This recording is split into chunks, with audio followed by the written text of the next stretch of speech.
name's Matthew and I post videos every Monday and Friday, so if you love the tingles,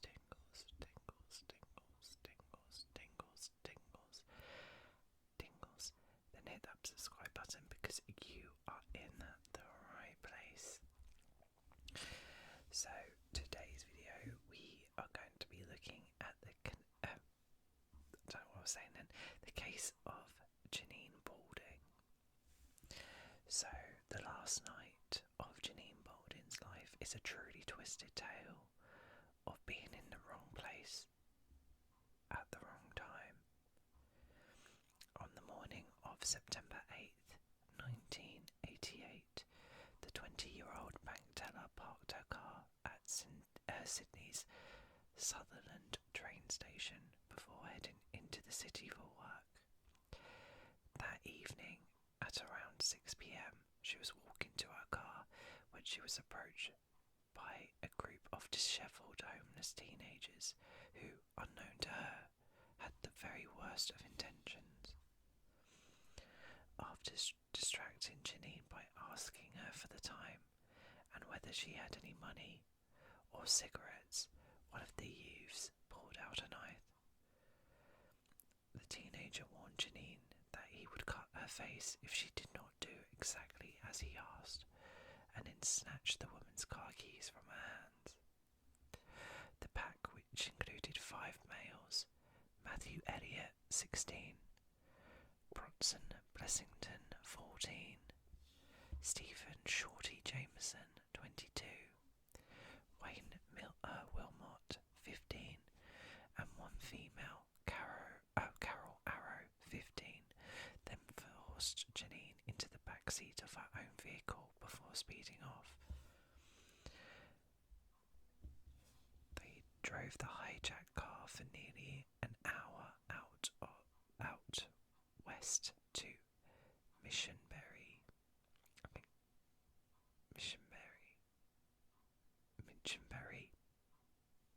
either one, which each minute being described as hell on earth for Janine, as she was beaten and raped at knife point. Any hope the young woman had of being set free from the brutal torture being inflicted upon her was horrifically quashed when one of the youths declared a sickening plan. "I think it's a nice night for a murder." Those were the words that sealed Janine's fate, and at this point she knew her life was going to end. Oh my god. Driving down the M4, the group pulled over into an emergency stopping lane beside some desert land, dragging the terrified woman out of the car. The pack gagged Janine with a scarf and hog-tied her before pulling her along the ground and throwing her over a fence.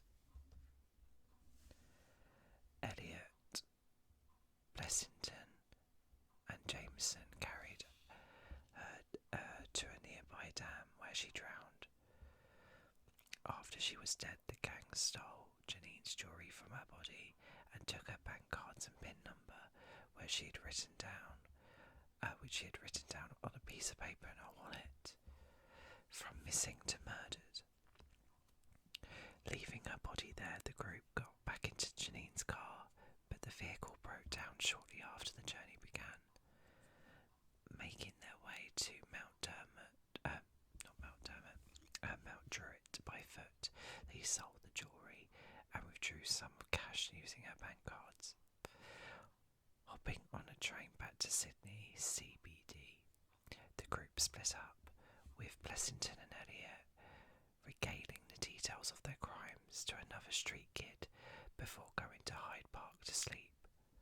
The next day, the pair took the train to East Gosford, where they threw Janine's bank cards into bushes before stealing another car and driving to a youth centre. The two decided to confess to the police about the car theft and hinted at knowing where Janine Balding's body was. At the time, Janine's parents, Beverly and Kerry, had reported her disappearance, and and she was classed as a missing person. But police were now facing a far more sinister reality. The criminals eventually led detectives to the dam where Janine was killed, and the 3 other assailants were also arrested, never to be released. All 5 of the group members were charged over the murder of Janine Balding, and each faced court. Matthew Elliott, Bronson Blessington, and Stephen Jameson were each given life sentences plus 25 years. Blessington, being just 14 at the time, made history as the youngest person in Australia to have ever received a life sentence.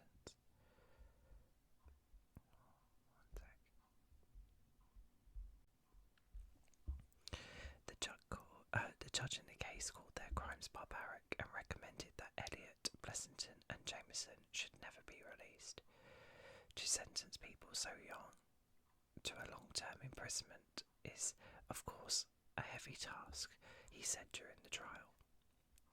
However, the facts surrounding the commission of these crimes are so barbaric that I believe I have no alternative other than to impose upon these young prisoners, even despite their age, a life sentence. So grave is the nature of this case that I recommend that none of the prisoners in the matter should ever be released. Lighter sentences were given to Wayne Wilmot and Carol Arrow, as they did not physically participate in the murder of Janine. Wilmot served 7.5 years in jail, while Carol Arrow spent 19 months in custody and was subjected to a 3-year good behaviour bond. Oh my god, that Stephen Jameson looks terrifying. Stephen Jameson is now 56, is currently housed in Goulburn Correctional Centre in maximum security. Bronson Blessington, now 48, is currently housed in South Coast Correctional Centre in maximum security. Matthew Elliott, now 50, is currently housed in Long Bay Correctional Complex in maximum security. Wayne Wilmot, now 49, is also housed at Long Bay Correctional Complex in maximum security, as he was deemed a serial sex offender and served several sentences for sexual assault and kidnap unrelated to Janine Balding's case. The whereabouts of Carol Ann Arrow, now 49, are unknown.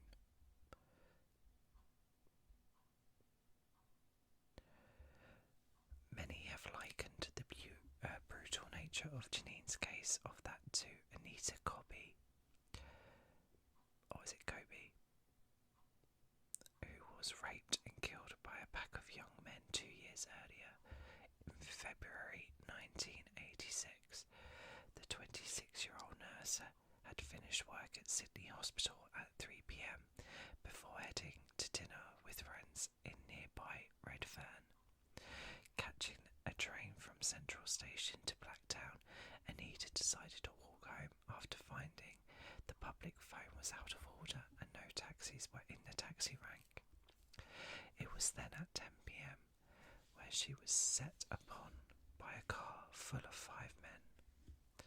Slowing down beside her, 2 of the men got out of the car and dragged her. Similar to Janine's case, Anita was repeatedly raped and beaten inside the vehicle before being dragged out to a field in Prospect. The men inflicted further physical and sexual violence upon her before slitting her throat. Her bloodied and naked body was not discovered for 2 days. Jesus Christ. Janine Balding would have turned 55 this year. Her mother Beverly, along with the rest of their family, have worked hard over the years to keep her legacy alive. She co-wrote a book called The Janine Balding Story, a journey through a mother's nightmare with the help of journalist Jeanette Fife Yeomans. On an episode of Crime Investigation Australia, Beverly said she would never be able to forgive her daughter's killers. They took Janine's life for no reason, she said. She didn't even know them. She was a stranger to them. I will never be able to forgive them, not ever. If you ever do get out, there is nowhere you will be able to hide. We will find you, Janine's brother David, who was 10 at the time of his sister's murder, added. In October 2013, shortly after what would have been Janine's 46th birthday, Beverly died after a short stay in hospital. And in March 2022, Janine's father, Kerry, was reported to have passed away peacefully in hospital. The pair were buried next to their daughter in Wagga Wagga Lawn Cemetery.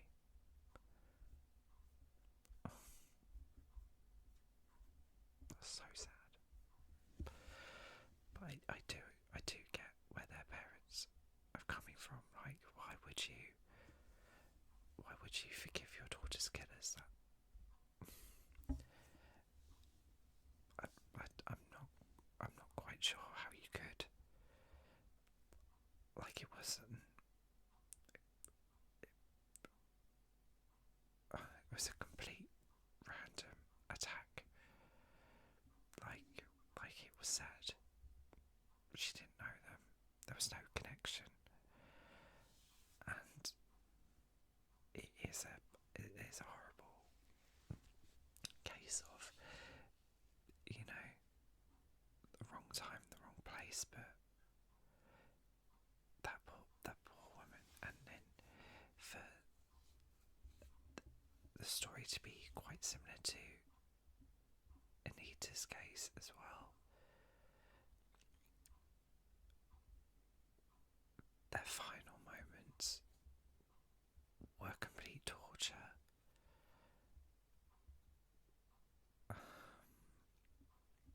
I mean, what I find interesting about this case is that the judge was very much, although because of their age, you would have thought they would have got a lenient sentence. But the fact is, the judge knew that because of the nature of these crimes, that there was seriously something wrong with these people, and that a light sentence wasn't an option, and that he had no choice but to make sure that they stay in prison. And I think that was such a good call for the judge to make, and possibly give some sort of comfort to the family that at the time where the emotions and it's all quite raw, to then hear the judge say that I don't believe these people should ever be released. It doesn't matter because of their age, but just because of the nature of the crime, that they should never be set free. Should give a little bit of comfort to them, if it's possible. Probably it's not possible, but at least the chance of them getting out was quite low. The two that didn't have any involvement,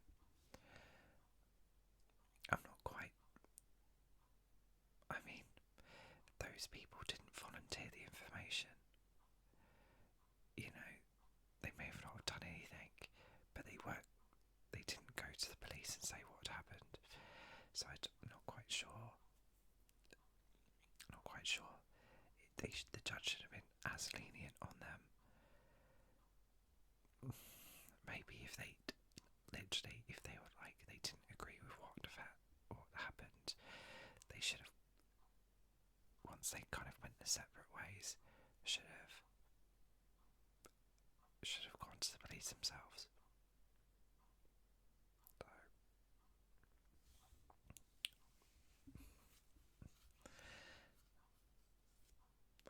So, I don't know. On that one. But then, maybe from a judge's perspective, maybe there wasn't the evidence. I don't know. That part of the story, I'm a little bit. I'm not quite sure how I feel about that one. But if they haven't reoffended, which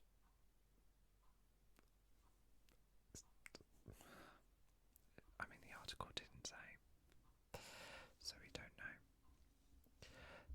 But this was a really fascinating case. Well, cases. And yeah, quite horrific.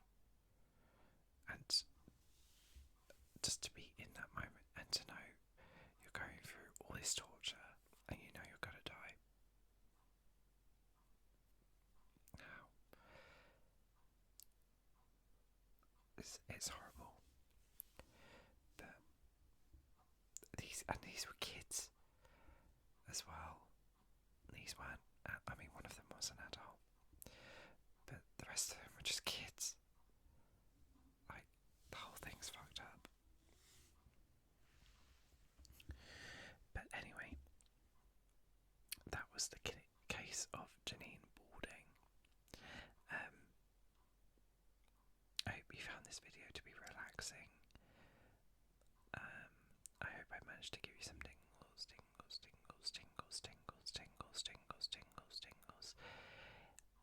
If you're still awake, please give this video a big like. If you have any other cases you'd like me to cover, then don't hesitate to leave them in the comments below. And I shall see you